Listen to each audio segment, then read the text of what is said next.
What's up guys, it's Ajax, AJ in 4K back with another video. Today, I'm finally breaking down my top albums of 2025. Last year was incredible for music. We had massive mainstream drops, career-defining comebacks, and underground artists finally getting their flowers. Since this is my first video of this type, putting this list together was a daunting task. I decided to approach it through a lens of pure art appreciation, mixed with my own audiophile obsession with production and technicalities. I've got a few honorable mentions to shout out, and at the end of the video, I'll run through a scrolling list of my full top 30 for this year. Just a heads up, I'm not a professional critic. I'm just an artist who listens to a ton of music and wants to talk about what I love. I can't cover every single detail due to time constraints, so if I miss your favorite aspect of a project, let me know in the comments.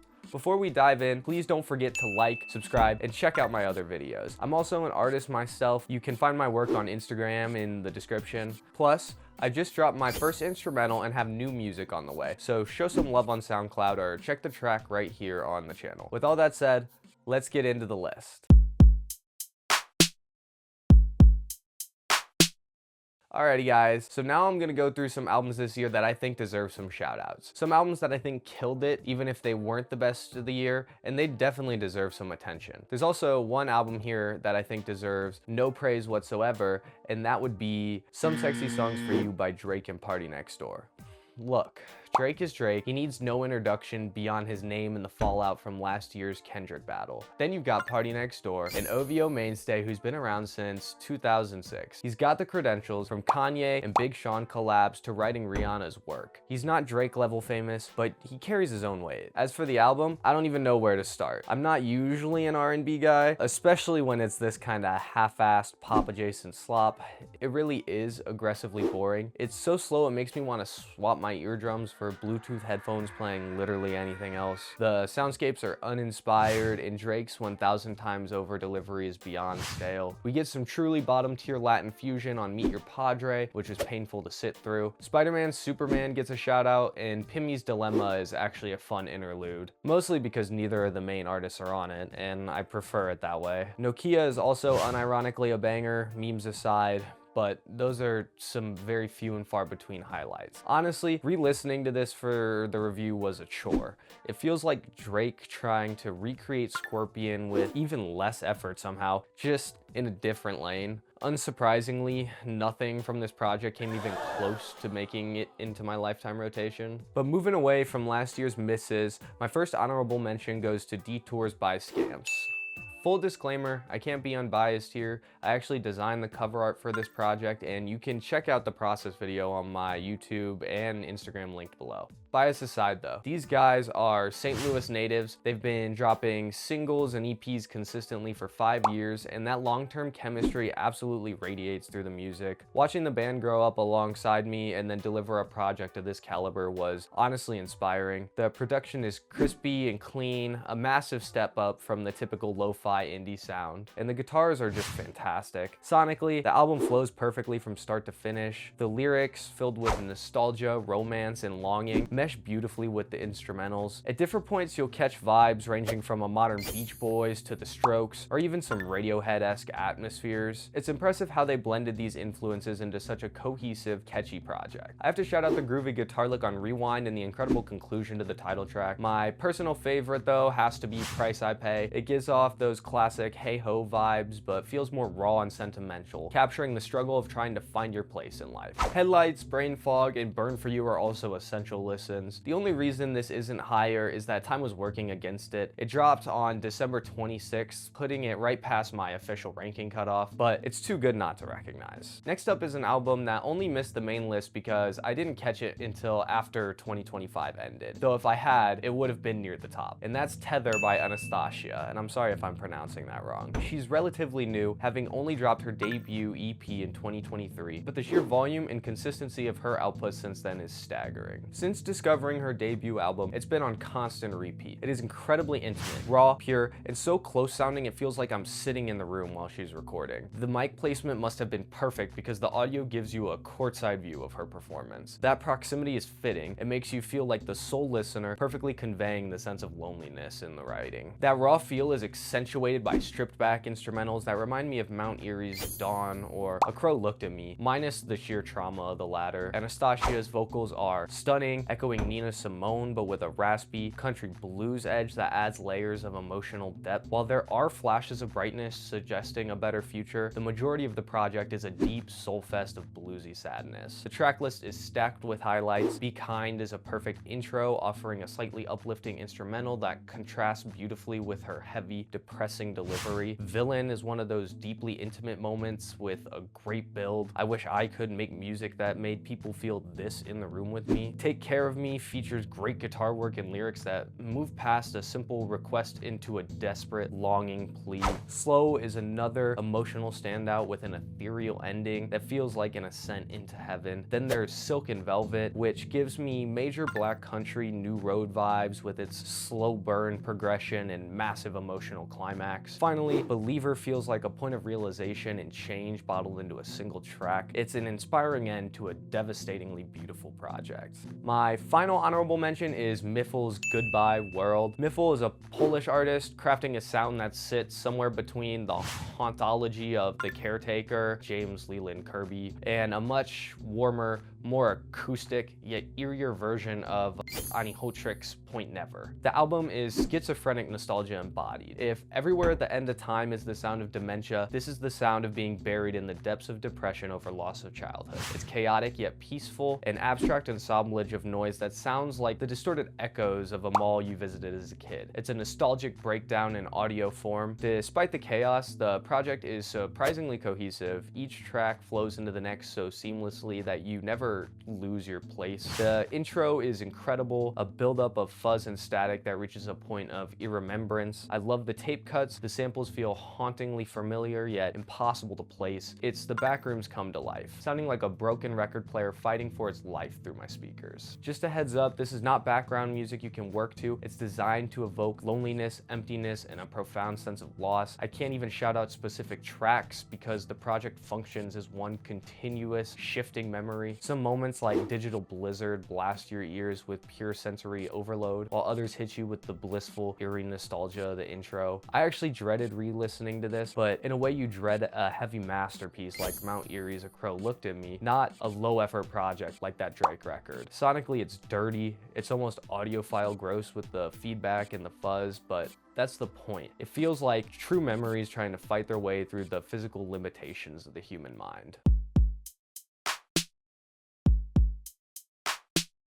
And now to what y'all are here for, my actual top 5 albums of the year. And just so you know, I will point out the tracks I like and don't like through description rather than the almost list format of the honorable mention section earlier.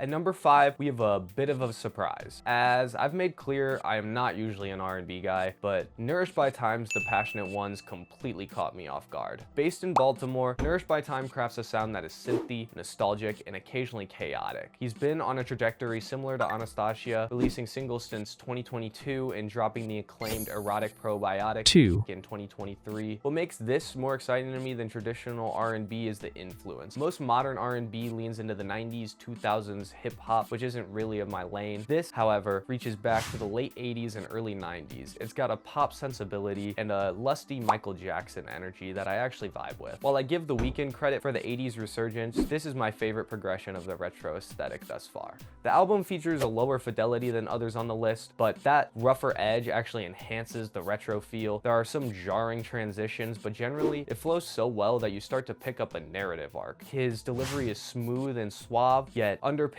by a longing that makes him a really compelling voice. The opener is a total splash of 80s aesthetic, sexy and atmospheric with thick percussion. It moves into Idiots in the Park, which, crazy as it sounds, gives me Toto vibes. It's pure 80s pop with electronic flourishes and whimsical lyrics about being idiots in the park, obviously, which feels like a metaphor for being lost in life. By Max Potential, the instrumental gets massive, big synths and full drums, and the story takes shape, detailing a toxic relationship the narrator is terrified to leave. From there, we get a laid-back, foreboding cut about life-altering decisions on its time, perhaps finally leaving that toxicity, followed by a cult interlude that acts as an eerie metaphor for those holding you back. While the jump to 925 is a bit clunky, the song itself is a Kingdom Hearts sounding dance track about the grind of chasing a dream. The momentum carries through a few chill-out tracks before hitting a politically oriented dance cut with an angelic voice sample in the form of Baby Baby that I really love. The album then slows down on Tossed Away to a wedding march tempo go as our protagonist realizes that even after making it, finding a healthy relationship is still a struggle. The project ends on the title track with a somber twist, surrendering to love. The closer is eerie and bass heavy, describing the pain of falling back in love with the same person from the beginning. It's a cyclical, tragic ending that shows love can be a compromise or a cage. Despite some pacing issues and awkward transitions, this is a phenomenal project. I give it a grade of A- on my all-time albums list. Coming in at number 4 is Clipse with Let God Sort 'Em Out. These two are absolute veterans, coming up 20 years ago alongside Pharrell and the Neptunes. Their history is deep enough for its own video, but the short version is that after a massive 2010 drug bust involving their inner circle, Malice pivoted to Christian rap. Pusha T, meanwhile, spent the 2010s becoming a legendary soloist, and this album is their reunion after 15 years apart. And let me tell you, neither of these blades have lost their edge. Even though it's packed with the standard Clipse coke bars, the way they find clever new angles for the same topics is incredible. They also dive into deeper territory like the loss of their parents, the precision of the comeback, and their disdain for the posers who filled their vacuum while they were gone. Pharrell's production is some of his hardest, most vicious work in years, littered with eerie Eastern influence strings and devilish deliveries. I'm definitely biased. I fell in love with Pusha's pen game years ago to the point that I even named my cat after him, but this album earned its flowers.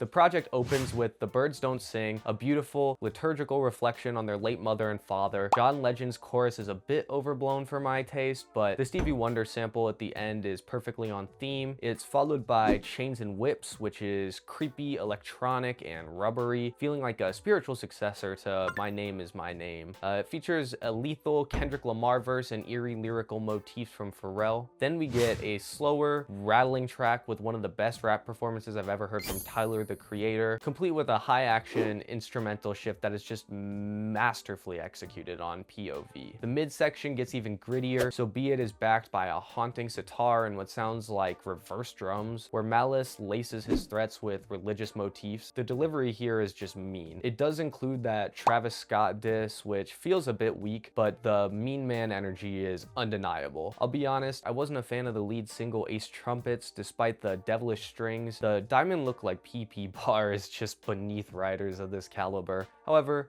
things pick right back up from here with Mike Tyson blow to the face energy on the Mike Tyson blow to the face track. FICO is easily one of my favorite songs of the year. Relentless, unapologetic bars over the heaviest drums I've heard in ages, topped with a hauntingly catchy Stove God Cooks hook. The album winds down with a 2-part title track, Let God Sort 'Em Out Chandeliers, featuring a solid Nas feature and distorted horns before closing on a reflective but sadder cut in the form of By the Grace of God. The softer synths and ad-libs on the finale underscore the collapse of the empire they built and their path back to each other. Even at its slower points, the quality is so consistent it's hard to find a flaw. It's a sentimental yet vicious piece of work that stands as one of my favorite hip-hop albums of the decade. And again, Clipse just always has something new and clever to say about coke and their contemporaries. On my all-time album tier list, I give this project an A grade.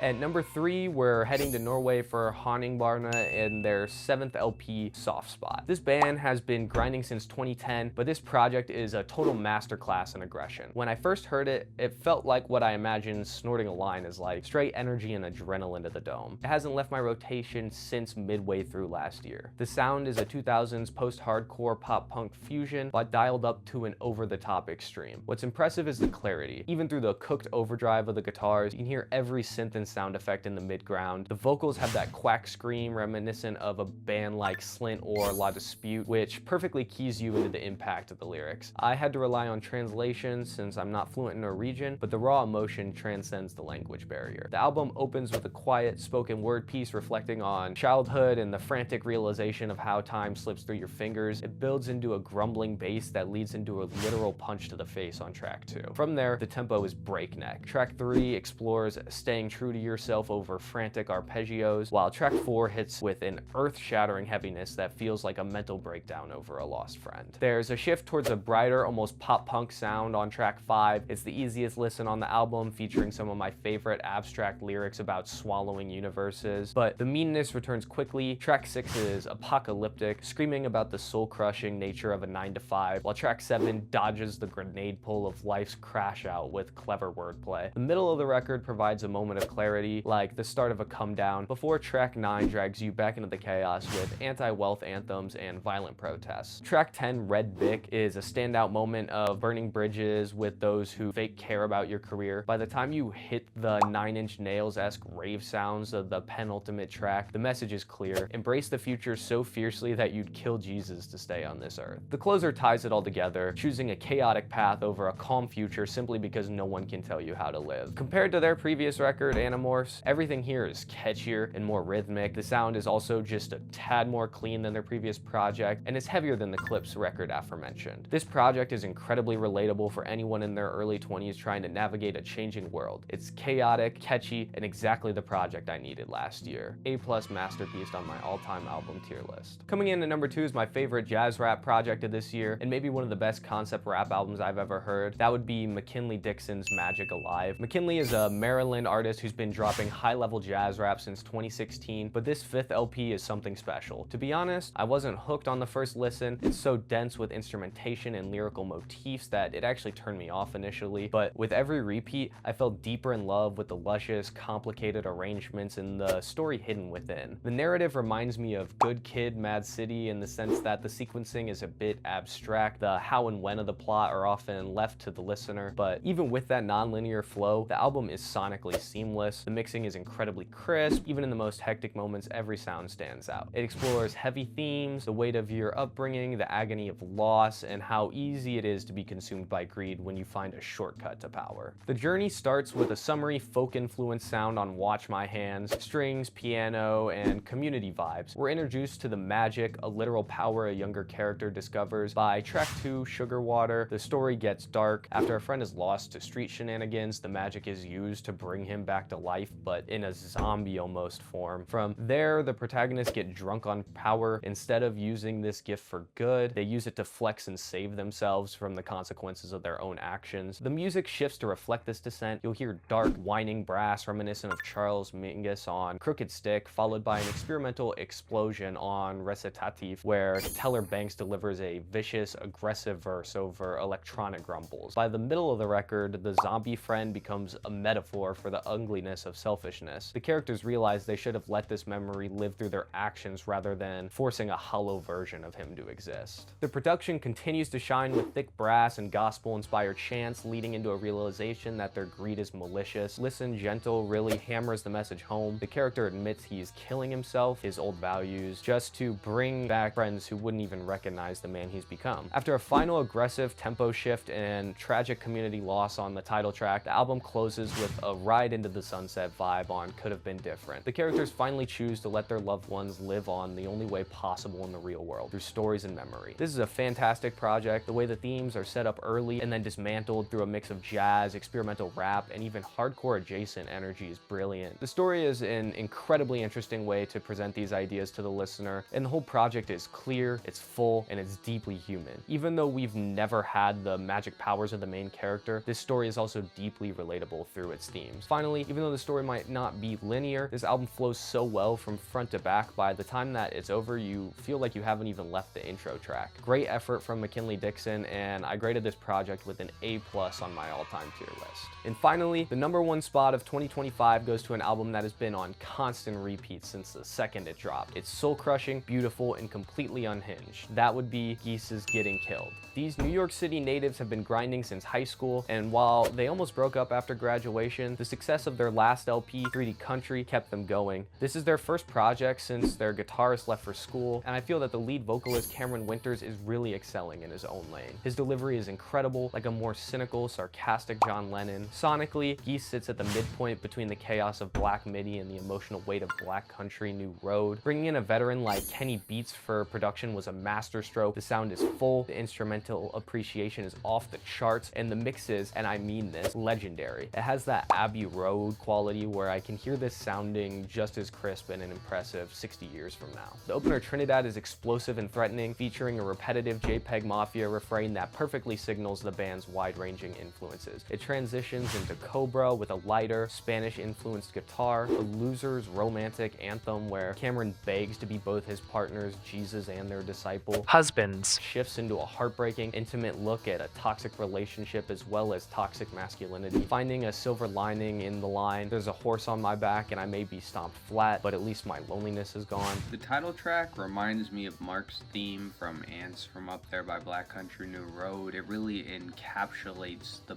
band's energy as a sort of interlude-esque moment. The midsection is a masterpiece in progression. Islands of Men is easily one of the best songs of the year, echoing the wailing classic guitar of Black Sabbath or Led Zeppelin, and this is easily the cleanest and best guitar tone I've heard all year. It's exactly what my guitar sounds like in my head. 100 Horses pivots towards a classic blues rock vibe, reflecting on how greed makes people stop singing once they get what they want. Then the album hits a devastatingly intimate stretch. Half Real feels like a reflection on wanting to feel nothing at all, while All Pay Du Cocaine gives off a neutral Milk Hotel indie lo-fi vibe. It captures an extreme loneliness where being ignored by a partner is somehow better than being alone. Finally, we hit the best 1-2 punch of the year. Taxes starts with a tribal rolling intro that releases into some of the most abstract, religious, and defiant lyrics of the year. That includes, if you want me to pay my taxes, you better come over with a crucifix. It's an empowering anthem about taking control of your life. That energy rolls right into the closer, Long Island City, Here I Come. A frantic, emotional continuation that builds into a Black Country, New Road style progression, with mentions of Joshua, Joan of Arc, and the Lord. It explores the limitations that hold us back until a heavenly break in the instrumentation at the end allows for a moment of true self-actualization. This album blew me out of the water. From the fret buzz to the cracks in Cameron's vocals, the detail is staggering. It's dense, meaningful, and packaged perfectly. While the slower tracks only feel slow because they're surrounded by masterpieces, the highs here are historic. The progression is even better than Magic Alive, as I feel there are no bumps in the road that have me going, how did I get here? There are also endless quotables from almost everything on this project. This is an S-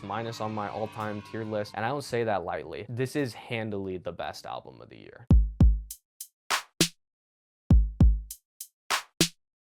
Alrighty guys, thank you so much for sticking around to see what I had to say about music in 2025. It was a massive year for me, and I'm glad I finally got to break it down with you all. If you enjoyed the video, please hit that like and subscribe button. It really helps the channel grow and lets me know you want more of these deep dives in the future.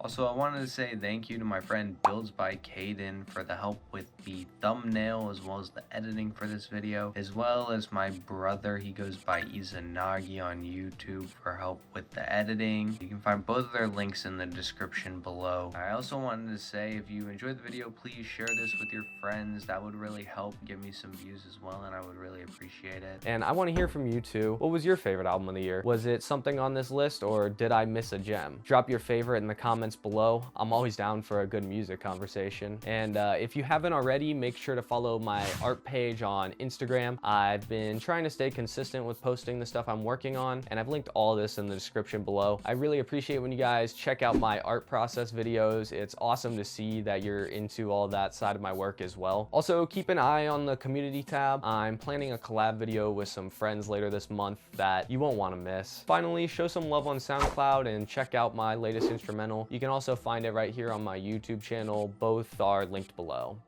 And then until next time, guys, be easy.